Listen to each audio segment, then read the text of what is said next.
পশ্চিমবঙ্গ রাজ্য জুড়ে নারীদের ওপর অত্যাচার ক্রমশ বেড়ে চলেছে। প্রতিবাদে এবং কন্যার সুরক্ষা সহ একাধিক দাবিতে এবার রাস্তায় নামল ভারতীয় জনতা পার্টির যুব মোর্চা। যুব মোর্চার ডাকে উত্তর কন্যাচলে অভিযান সফল করতে বুধবার পূর্ব মেদিনীপুর জেলার চণ্ডীপুরে প্রচার অভিযান শুরু হলো। চণ্ডীপুরে দেওয়াল লিখনের মধ্য দিয়ে প্রচার শুরু করলো যুব মোর্চার কর্মীরা।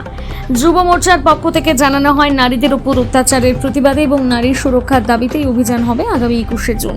এই অভিযানের অপরাধীদের গ্রেপ্তার এবং কঠোর শাস্তির দাবি জানানো হবে।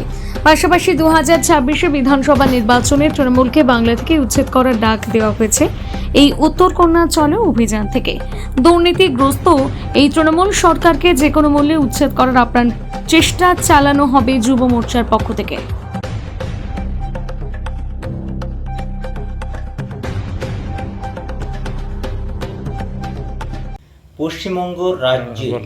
পশ্চিমবঙ্গের রাজ্যের নারী নির্যাতন ও নারীর সুরক্ষার ও একাধিক দাবি নিয়ে ভারতীয় জনতা পার্টির যুব মোর্চার পক্ষ থেকে উত্তর কন্যা অভিযানের ডাক দিলেন 21শে জুলাই।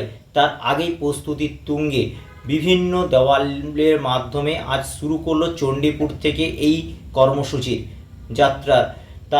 তাদের একটাই লক্ষ্য, 2026 বিধানসভা। সেই বিধানসভাকে 1 ইঞ্চিও মাটি ছাড়তে রাজি নয় শাসক দল তৃণমূল কংগ্রেসকে।